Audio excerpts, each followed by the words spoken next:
Bem-vindo ao programa que é a sua cara Desenterrando, aquele lugar maravilhoso onde eu, o coveiro fofoqueiro, vou desenterrar uma polêmica maravilhosa. E dessa vez a gente vai falar sobre os reis do rap, dois MCs que foram os maiores ídolos da sua geração e para muitos os melhores que já existiram na Terra. Em 13 de setembro de 1996, um deles morria em decorrência de uma hemorragia interna causada pelas complicações dos ferimentos de um tiroteio. Tupac Shakur, ou simplesmente Tupac. Woke up with 50 enemies plotting my death. All 50 seeing visions of me shot in the chest. The rap music star died of his wounds Friday at a hospital in Las Vegas. A controversial rap artist who led a troubled existence has lost his fight for life. Gangster rap singer Tupac Shakur died tonight in a Las Vegas hospital. He was on life support for the last 6 days after he was shot up in a drive-by ambush. Pouco menos de 6 meses depois, no dia 9 de março do ano seguinte, o mundo do rap era baleado novamente, quando após mais um tiroteio, Notorious Big morreu. It was all a dream. I used to read Word Up magazine. Salt and Pepper and Heavy D up in the limousine, hanging pictures on my wall. With a 24-year-old rap artist known as Notorious B.I.G., Christopher Wallace, was shot early Sunday morning and later died of gunshot wounds at nearby Cedars-Sinai Medical Center. He was only 24 years old, was just starting what was expected to be a promising career in music. But tonight, it's only what could have been. Os dois ídolos do rap, Tupac e Big, se foram cedo demais, mas não seriam esquecidos tão cedo, seja por suas músicas, suas tretas ou pelas suas mortes bem misteriosas. Para contar essa história, a gente precisa fazer uma viagem até as origens do rap e mostrar como a realidade dos Estados Unidos na época influenciou a trajetória desses caras.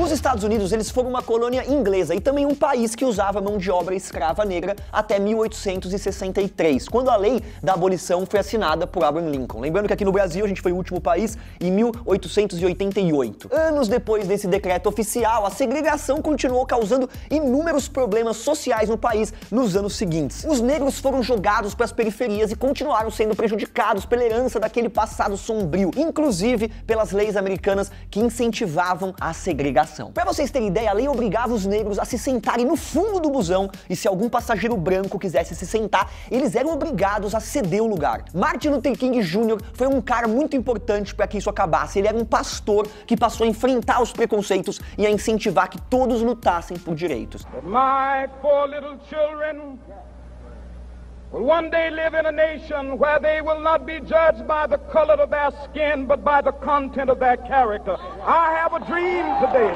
Ele liderou uma série de movimentos no início dos anos 60, incluindo as marchas a Selma e Montgomery pelo direito ao voto, que foram até retratadas no filme Selma, de 2014. Apenas em 64, galera, as separações entre brancos e negros acabaram lá perante a lei, quando os protestos e movimentos sociais forçaram o presidente a decretar o fim da segregação racial. Os Panteras Negras, é legal falar deles aqui quem não conhece, foram mais um movimento a defender a causa da população negra no país. Eles foram um grupo ativista e partido político que surgiu nos anos 60. Eles defendiam a igualdade entre as raças e faziam movimentos sociais pela luta e pelos direitos e incentivavam também a arte das periferias, como a dança, o cinema e também o esporte. Eles conseguiram até se oficializar como um partido político que durou de 1966 até 1982. Mesmo assim, eles continuam até hoje com seus sucessores. Pouco tempo depois, alguns jovens do Bronx, em Nova York, começaram a riscar os discos para fazer um som.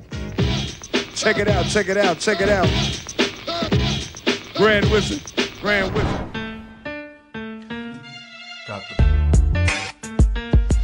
Nos anos 70, na época que o Tupac e o Big nasceram, a prefeitura de Nova York não ligava muito para os bairros pobres. Por isso, quem vivia lá passava por situações deploráveis. Nessa época, incêndios criminosos causados pelo próprio governo para desapropriar terrenos eram comuns, além de criminalidade e, é claro, da falta de dinheiro dos moradores. No Bronx, a felicidade dos jovens que estavam por lá era o quê? Dançar e cantar nos famosos clubes de disco, o gênero musical que estava começando a bombar na época.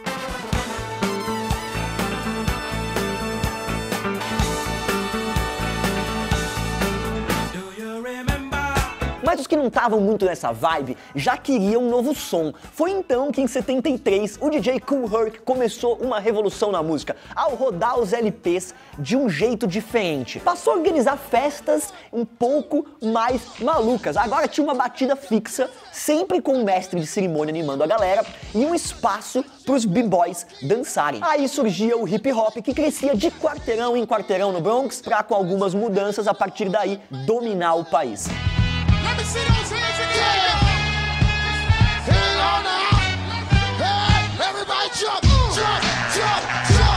Os animadores de plateia, os liminhas da época, passaram a dominar os microfones, daí em diante escrevendo letras sobre festa, amor e curtição. Surgia assim, galera, os primeiros MCs ou MCs da história.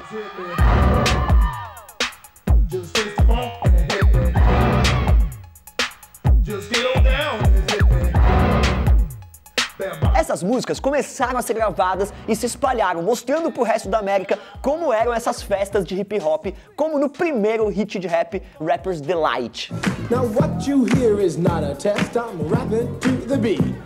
And me, the groove, and my friends are gonna try to move your feet. Com a chegada do Grandmaster Flash, o rap passou por outra revolução, ao lançar em parceria com Furious 5 o primeiro rap sobre problemas reais, The Message.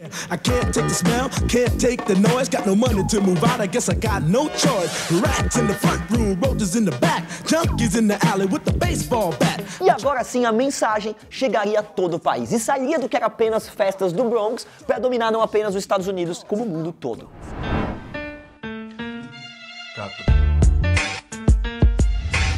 Quando o Schoolly D, um rapper da Filadélfia, que fica na costa leste, começou a falar real em suas músicas, isso chamou a atenção de um moleque na Califórnia. As rimas agressivas falando sobre a criminalidade, drogas e sexo realmente inspiraram André Young, que você deve conhecer aí como Dr. Dre, a começar a escrever as suas rimas.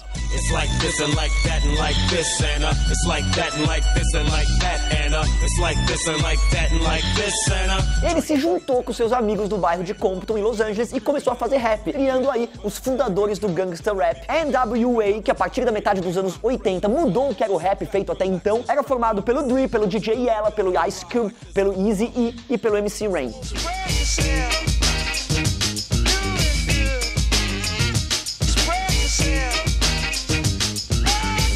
Na segunda metade dos anos 80, eles lançaram um sucesso atrás do outro. Em 1989, com Straight Outta Compton, eles de vez entraram para a história da música.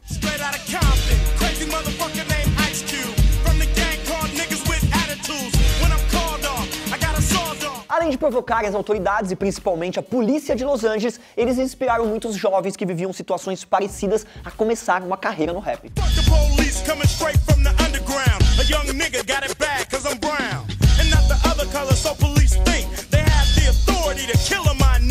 Mas essa era uma época complicada para se fazer isso, e essas músicas e atitudes que refletiam o que a sociedade pensava passaram a serem censuradas. E além disso, galera, tinha muita violência policial, que só aumentava a tensão entre os rappers, a criminalidade, a sociedade e o governo.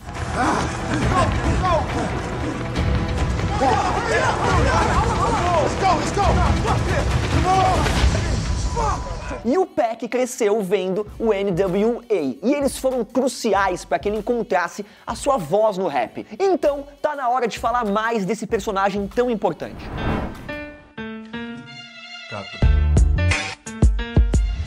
Em 16 de junho de 1971, por mais irônico que pareça, em Nova York nascia Tupac Shakur. Mal saberia ele sobre a rivalidade com essa cidade que estaria por vir. Tupac era um soldado desde o berço, criado para lutar contra as injustiças do sistema. Graças à sua criação, galera, o Tupac tinha fogo no olhar para lutar pelo que ele achava certo. What they think is that I represent lawlessness and the outlaw mentality, and I represent that thug mentality from the street. A Afeni Shakur, mãe dele, foi presa ainda grávida, junto com mais 20 membros dos Panteras, acusada de conspiração. Achavam que eles iam explodir pontos turísticos de Manhattan, mas ela foi inocentada de todas as acusações e um mês depois o Tupac nasceu. Olha em que contexto que esse cara nasceu.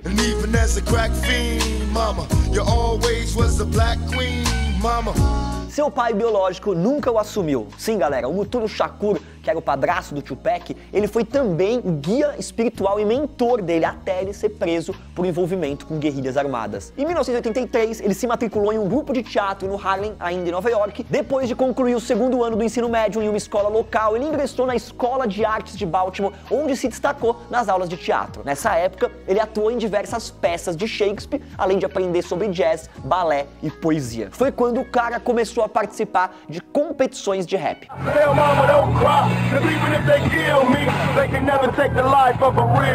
Nesse rolê, ele conheceu Jada Pinkett Smith, a mulher do Will Smith, e eles viraram melhores amigos, e ela acabou levando ele para as aulas de teatro. What's happening, baby?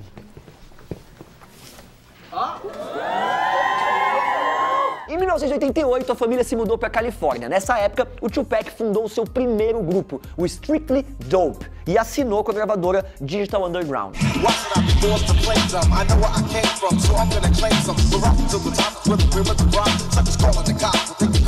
3 anos depois, sua música Same Song fez parte da trilha sonora do filme Nada Além de Problemas. E graças ao sucesso da música, o Pac conseguiu lançar o seu primeiro disco, Tupacalypse Now. É isso mesmo, é Apocalipse Now do Tupac. E vendeu mais de 1 milhão de cópias.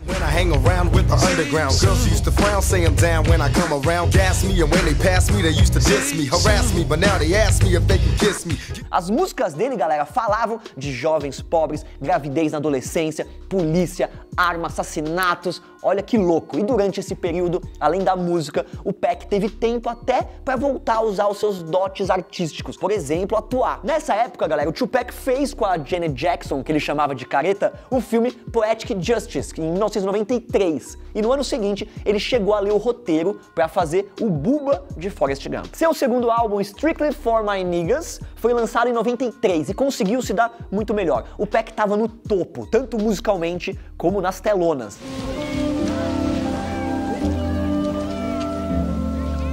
Mas no ano seguinte, o curso da sua carreira mudou, quando um jovem matou um policial, alegando ter se inspirado em uma das músicas do Pac, o que causou uma grande revolta. Isso foi um estopim para que a mídia começasse a perseguir o Pac, e até o vice-presidente dos Estados Unidos declarou que não havia espaço na sociedade para aquele tipo de música.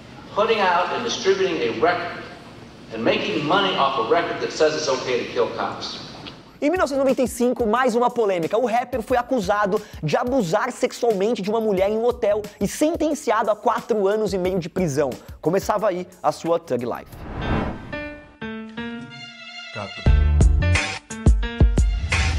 A condenação de 1995 ainda causa algumas dúvidas, galera, teoria da conspiração, porque além do Tupac ser um defensor dos direitos das mulheres em muitas músicas, nada foi comprovado. O Pac ainda chegou a acusar o tribunal durante o julgamento de não conduzir o processo de forma imparcial e não tratar ele e seu advogado de forma correta. Mas, inocente o culpado, como foi julgado, ele foi condenado a 4 anos de cana, mas acabou ficando 11 meses apenas detido. 2 dias antes de ser preso, o Tupac ainda sofreu um atentado. O cara levou 4 tiros, um na virilha, 2 na barriga e um na cabeça. O atentado aconteceu em Nova York, em frente à Bad Boy Records, que era a gravadora de seu amigo, o ícone do rap na época, um tal aí de Biggie Smalls. Nessa época, ele já tinha começado a se envolver com o tráfico de droga na região onde ele vivia e passava nas suas músicas um ponto de vista de alguém que tá dentro do crime. Mas o Pac, ele tinha uma visão muito diferente da thug life, em português vida louca, né? Vida bandida. To me it's like when I say I live the thug life, baby, I'm hopeless. One person might hear that and just like the way it sounds, you know what I'm saying? But I'm doing it for the kid that really lives a thug life and feels like it's hopeless. Eles deviam se unir para garantir que isso acontecesse, para manter a paz sem interferir nos negócios da gangue e muito menos chamar a atenção da polícia, ou seja, ele cria a paz do gueto sem causar nos negócios. Por isso, quando estava preso, ele criou o Código da Thug Life, que é formado por 25 normas de proteção à sociedade para os criminosos. Ele ainda conseguiu juntar grupos de 2 costas dos Estados Unidos para assinar esse tratado, uma coisa que foi muito importante e resultou em uma melhora no país, organizar a galera lá para não ter tanta treta, né? Tupac ficou de novembro de 94 a outubro de 95 na cadeia e só conseguiu sair porque ele teve a sua fiança paga por uma gravadora, a Death Row Records. Ou seja, tira ele da cadeia para fazer dinheiro.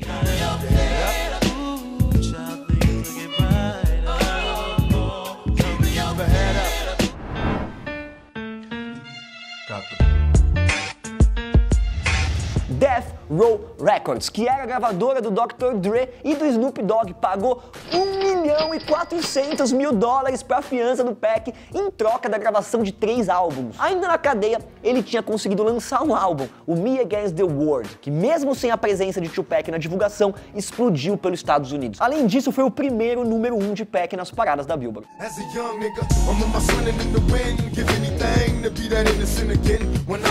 Nele estava um grande sucesso de Dear Mama, em que o Pac se declara para sua mãe em forma de carta, falando sobre as dificuldades da sua infância.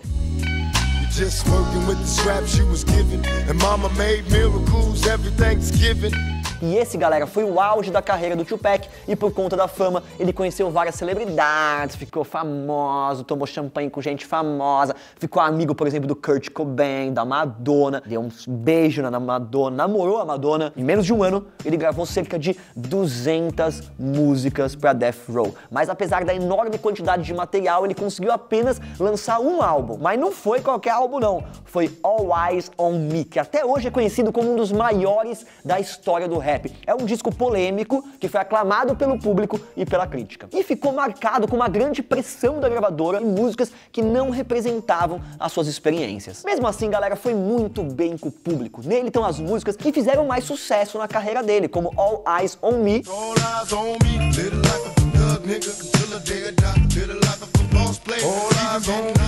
e o clássico California Love.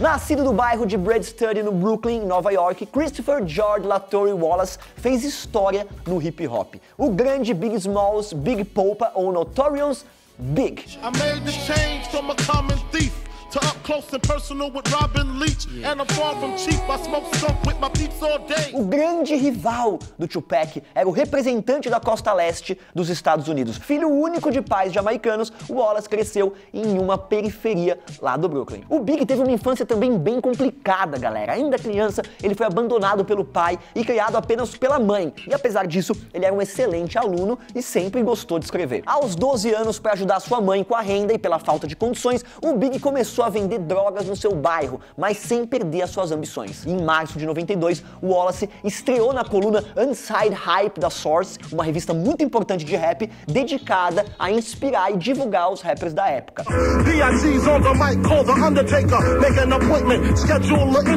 A demo, galera, foi ouvida pela gravadora e pelo produtor, o seu futuro parceiro Sean Combs, que você pode conhecer aí como Diddy ou P. Diddy, Puff Daddy, sei lá, e até mesmo Brother Love. Ele conseguiu uma entrevista pro Big, que logo foi contratado pela Uptown, mas logo em seguida Puff foi demitido e decidiu começar uma nova gravadora. Big confiou no amigo e em meados de 92 assinou com a nova gravadora do Combs, Bad Boy Records, para marcar a história da música. Em 93, a ex-namorada do Notorious deu à luz a sua primeira filha, Tayana. Ele queria que a sua filha tivesse a melhor educação possível. Então, antes do seu sucesso, ele vendeu um pouco mais de dorga para ajudar ela financeiramente, até o dia que Diddy descobriu isso e forçou ele a desistir. No ano seguinte, galera, o Big se casou com a cantora Faith Evans e lançou o seu tão aguardado álbum de estreia, Ready to Die, que foi, infelizmente, o seu único álbum gravado em vida. Esse disco, ele contava com seus grandes sucessos como Big Pulpa e Juice, e falava sobre morte, amor e, claro, muita violência e criminalidade.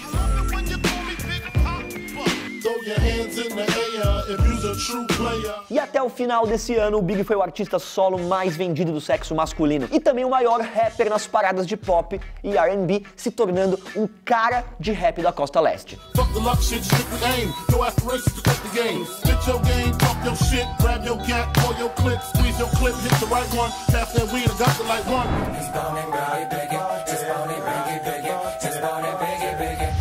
Tupac e Notorious eram muito amigos no início das suas carreiras, porque o Big sempre teve Pac como ídolo, por ter abrido portas para ele como artista. Além dos conselhos, o Tupac sempre recebia o Big em sua casa e até começou a deixar ele abrir os seus shows. Mas essa história começou a mudar quando, em 94, o Pac foi a Nova York ver o seu amigo e conversar sobre negócios, e sofreu aquele atentado que a gente falou. O Pac achou que ele tinha caído numa emboscada armada pelo Big em parceria com o Puff, dando início à maior treta da história do rap. As costas leste e oeste se dividiram e passaram a trocar farpas em várias músicas. Então a mídia começou a fazer uma cobertura mega sensacionalista, o que só aumentou o caos. Todas as revistas de música da época passaram a cobrir suas capas com a guerra do leste contra o oeste, o que aumentava a tensão cada vez mais. A gravadora de Pac, a Def Records, era conhecida pela sua agressividade e força na costa oeste, e o seu CEO, o Suge Knight, era uma figura muito controversa. Desde a batalha para fechar o contrato com o Pac, enquanto ele ainda estava na cadeia,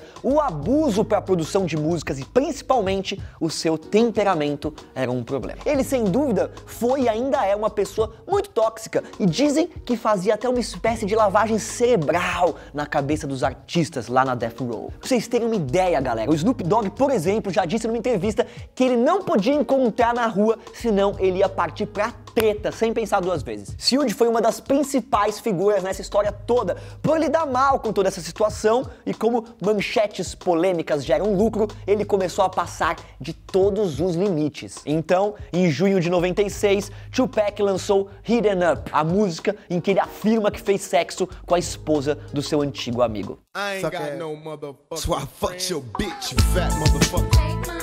Westside, bad boy killers. Isso mexeu muito, galera, não só com os rappers, mas com todo mundo que estava acompanhando as tretas. E os ataques diretos de Tupac aos seus produtores continuavam. Big chegou a comentar algumas coisas em trechos das suas músicas, mas não deu nenhuma resposta em gravação, porque ele falava que esse não era o seu estilo. Keep your mouth shut, Big. You know what I'm saying? Just don't feed into it. If you feed into it, it's gonna do nothing but escalate. You know what I'm saying? A violência das músicas e também da cobertura feita pela mídia era um absurdo. Já ficava claro para todo mundo que isso ia acabar em confusão.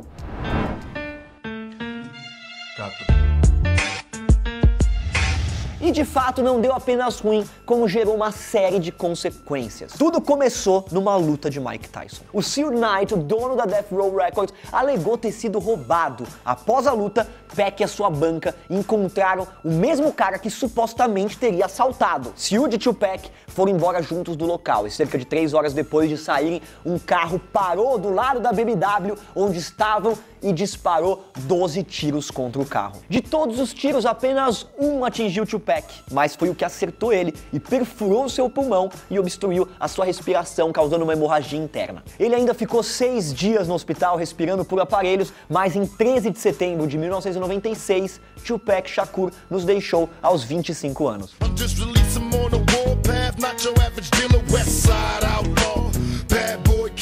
E o mistério desde então é descobrir quem matou Tupac. Há uma série de teorias de quem teria puxado o gatilho naquela noite, mas nenhuma é definitiva.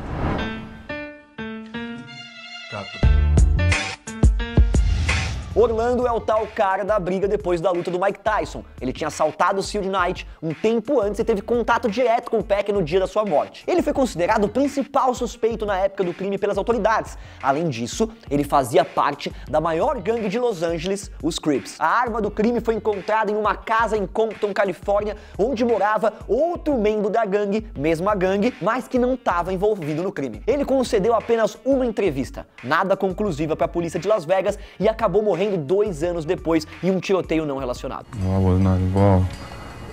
I mean, I'm like a victim. You know what I'm saying? I feel, you know what I'm saying, sorry for him.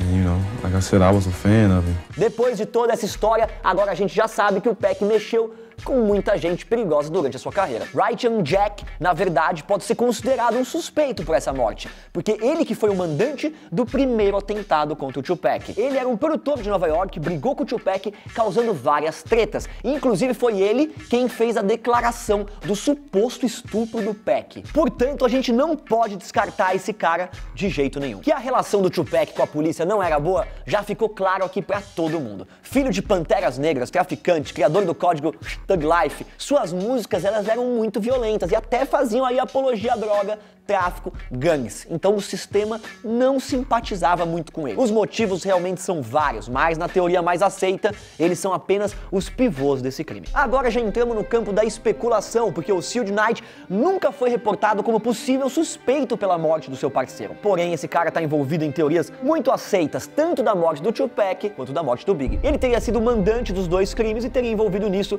informantes, polícia, a mídia, só para alimentar a sua ganância. Desde antes, Suge já já teria inventado e aumentado a rixa entre o Big e o Pac, provocando neles aí uma treta e colocando um contra o outro. Com a movimentação do mercado e da mídia em cima da treta, ele só teria aumentado a pressão em cima do Tupac para lucrar com isso. E depois do Pac ter gravado mais de 200 músicas em um ano para sua gravadora, ele teria decidido que era melhor acabar com isso e ficar apenas com os lucros. Então, ele teria possivelmente contratado um grupo de policiais que já tinha trabalhado para fazer o planejamento dos dois assassinatos para matar os caras. Na realidade, o nosso primeiro suspeito não teria roubado ele e seria apenas um cara para fazer o serviço sujo de matar o Tupac e concluir a primeira parte do plano.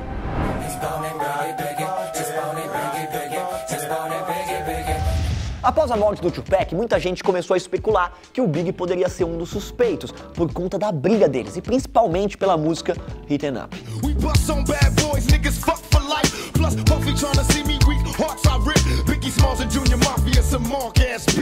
A mídia ajudava a reforçar essa teoria, provocando o Big através das manchetes e aumentando o ódio contra ele. Não demorou para que essa novela acabasse numa tragédia. Em 9 de março de 97, Big morreu. Era noite. Uma festa organizada pela maior revista de rap da época, a Vibe. Nela estavam cantores, empresários e políticos. Com tanta gente importante e perigosa junta, tinha tudo pra dar errado. A festa estava super lotada e até a polícia foi pra lá pra tentar controlar a situação. E assim como o Tupac, Notorious foi morto a tiro quando um carro estacionou do seu lado quando voltava pra casa depois dessa festa.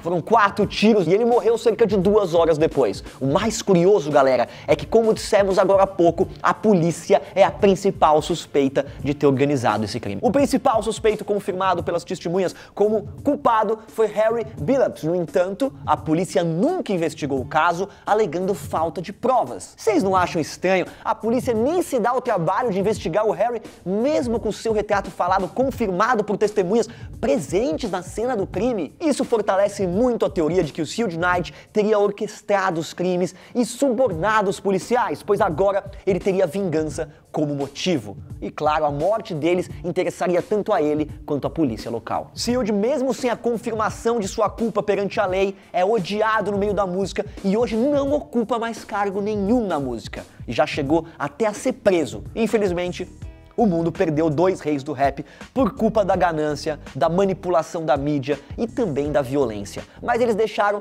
muitos legados desde então e a gente tem que agradecer a eles por isso. Sim, galera, sem eles, o rap não seria nada. They got the camera on the nigga, guess they like me. But now I'm about to pass this motherfucker on, cause this Tangeray is getting hella strong.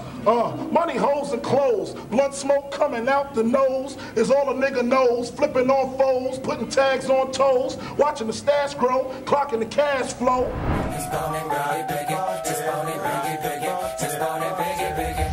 Depois da sua morte, o Tupac ainda teve vários álbuns lançados pro Suge Knight e a sua gravadora e continua a fazer sucesso com faixas inéditas. Há ainda uma série de teorias que dizem que ele tá vivo e para ajudar quem acredita nisso, no Festival Coachella de 2012, ele se apresentou, mas na forma de um holograma.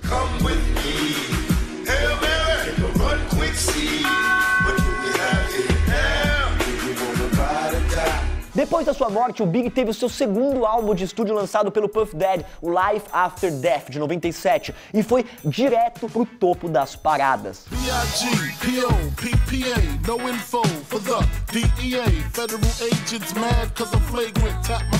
Big ainda teve em sua homenagem um álbum feito por Sean Combs, o Puff Daddy, seu melhor amigo e produtor, e a sua esposa, Faith Evans. Esse álbum, também de 97, contou com um dos maiores singles do ano, uma versão de Every Breath You Take, do The Police, chamada de I Will Be Missing You.